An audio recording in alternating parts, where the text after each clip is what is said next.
title of my little presentation today was the Birth Pangs of Early Modern Print, 1450 to 1520. And I really just wanted to start with an image of an early modern book. The book itself is of no particular significance. I chose it at random in the library, and I suppose that's what's important about it, in that I took it off at random, and yet even here it's from the 1640s. Even after more than 400 years, it's still recognisable as what we call a book. It has all the apparatus that we expect of a book. It has, as you can see, a title page. It has a preface, a dedication, an introduction. It has footnotes, it has an index, and it even has covers which we can recognise as book covers. And I suppose the lesson of that is that we've learnt that if something looks, feels and smells like a book, ergo it is a book. But in this presentation I want to think about aspects of the change around 1450 from medieval manuscripts to printing by movable type. And also in that context think about the change within the past decade or decades from the world of printing on movable type to the world of electronic communication. I suppose, to use a cliche, from the world of Gutenberg to the world of Google.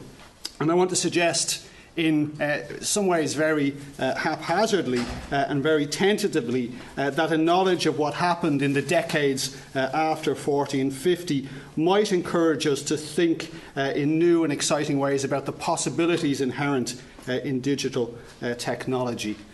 I suppose that's because in the move to digital design, and in particular e-books and readers, in the first generation of those e-books and readers, designers have naturally tried to make the digital as authentically book-like as a book.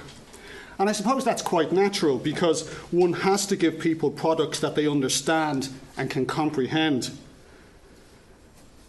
And it's quite obvious to us that if digital books didn't look and feel like analogue books, they would not sell.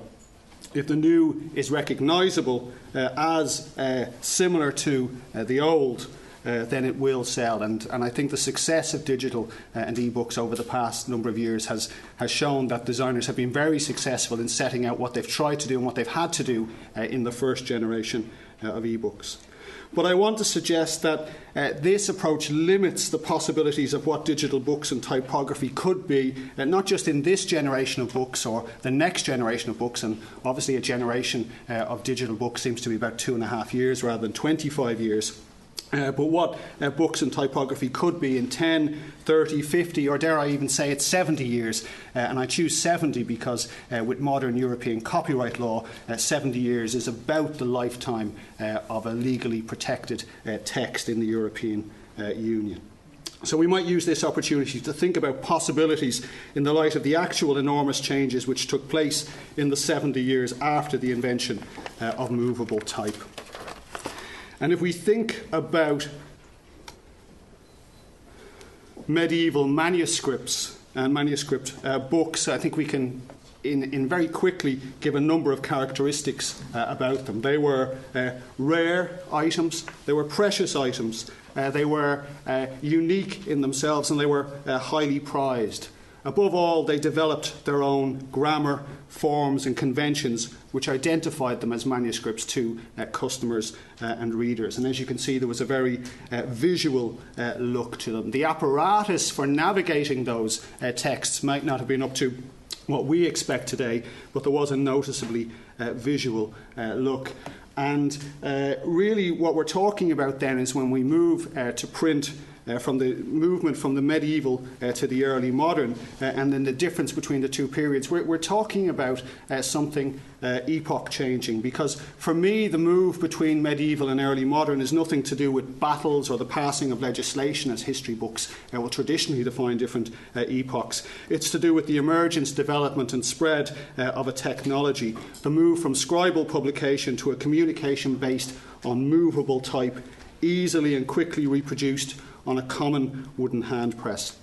Now, 30 or 40 years ago, that statement would have been seen as a political statement. It would have marked me out as a Marxist of some sort who believed that the economic base predetermined and influenced and affected the cultural and intellectual superstructure of society. But I think in our day, in our more ideological, in our less ideological and more technological age, it seems like an unproblematic statement, especially if we define our age by the appearance of a particular mode of communication, electronic communication.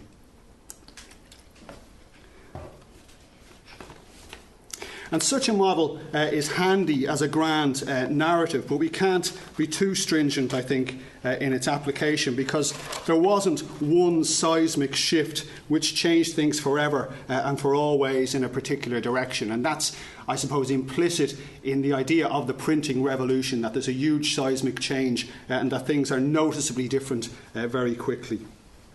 Instead, rather than being a revolution in typography and design, there were a plethora of inventions, innovations and initiatives, many of which led down dead ends. So one couldn't map out in advance in 1450, when movable type began to be used first in the West, what effect the application of print would have. But one could look back from the vantage point of 1520 or 1530 and 1540 and describe a narrative of how things got to be the way that they were. But I suppose it's important to stress that it was a gradual process, a story of entrepreneurship, innovation and risk. And the key point for me is that the book as we know it today, and have known it for the past 400 years, did not emerge fully formed. It didn't spring forth from a live birth or an egg. Instead, if I'm to labour the metaphor perhaps too much, it underwent a process of metamorphosis. But that metamorphosis was not achieved in one step. Instead, the transformation was gradual, extended over a long period of time, and involved a number of intermediate steps. And in fact, in the years after the invention of print, one gets books that almost look more like manuscripts than manuscripts themselves. And this slide makes the point. I've often asked students to look at these and try to identify which of those items are printed books from the years immediately after Gutenberg's revolution and which are medieval manuscripts. They're very, very similar, but the point is clear. They're similar because they have to be to entice customers in those decades. And the answer is that the top line, those three items along the top, are medieval manuscripts. The four items along the bottom are early printed books from within 10 years, 20 years actually, 22 years is the latest example, 22 years after 1450.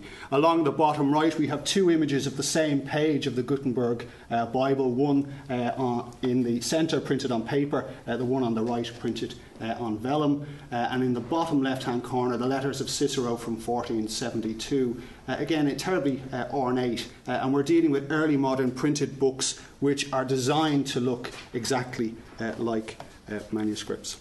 And it's only gradually that things begin to change as not so much authors, but publishers realise that the new technology allowed certain features to be done away with and certain other things to be invented and played around with once they had been invented.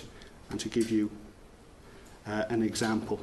This is 1493, almost 50 years after the invention of print, and we're dealing with something unrecognisable to our modern eyes. There's an attempt at a title page on the first image, and then there's a huge block of text in Gothic. We're still using the ancient medieval text, and at the end on the right they're still using the idea of a medieval colophon.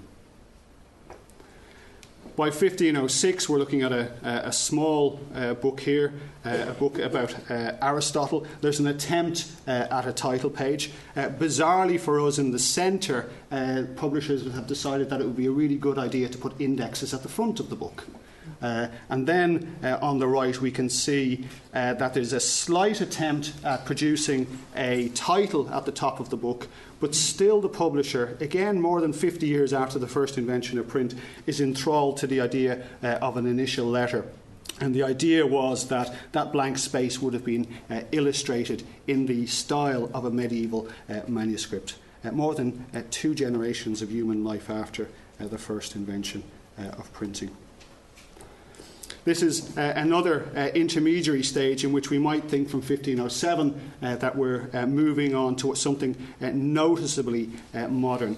We have on the left-hand side what we might call a title page with an image of Jean Petit, the image of his shop, and an account of where you can buy it. You can see on the top there in the second image there is a dedication, a poem and a dedication. We've moved towards some sort of use of the text to try and make it more readable. And at the end we have the index. But you can see on the bottom left-hand corner the text is still inscribed in 1507 using those illuminated letters so common from the medieval period. And again, when 1510, we're looking at a whole series of intermediary stages. An attempt at a title page, still a huge block of text, largely unreadable to modernise. And then on the right, something which looks very much like a medieval manuscript as we'd know it. And yet again, and the intermediary stages will finish in a minute, I assure you, yet another intermediary stage. We think we're moving towards a title page here, a publisher's mark on the front. Towards the second image, though, we can see the type is much clearer, it's much more legible, but again, they're enthralled to the medieval idea of illumination and rubrication.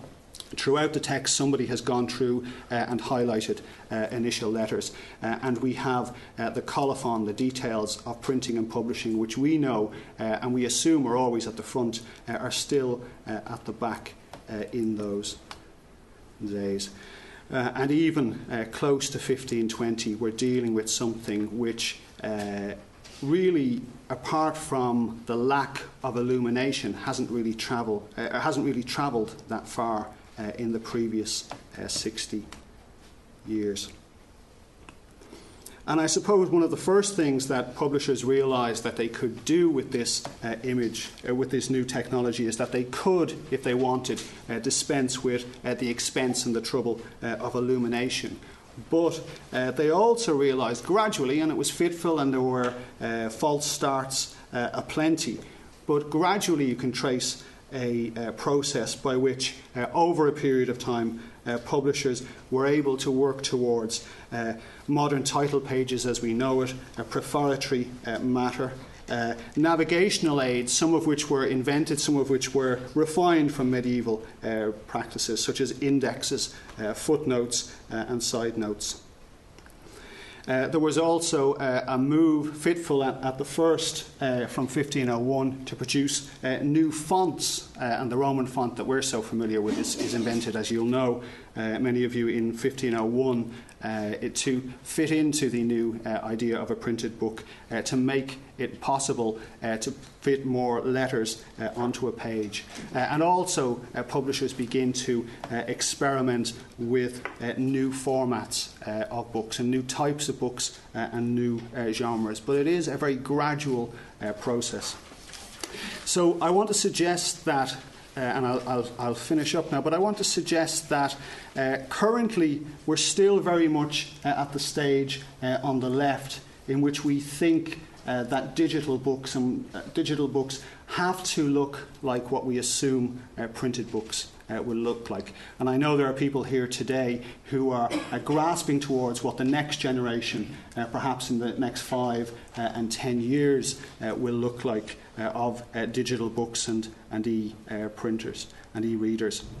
But I wonder whether it's too optimistic to think about the changes over those 70 years between 1450 and 1520 and wonder if we can think about an ideal type of digital design and electronic communication in 70 years and begin to think and sketch out what that would look like and the steps that might be taken over the coming years to approach beyond that. And I hate to finish with a cliche, but I will anyway. And it's the horrible business speak cliche would be, in terms of blue sky thinking, what would a digital book look like in 70 years?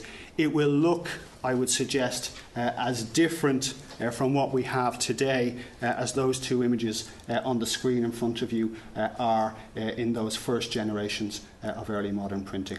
Thank you.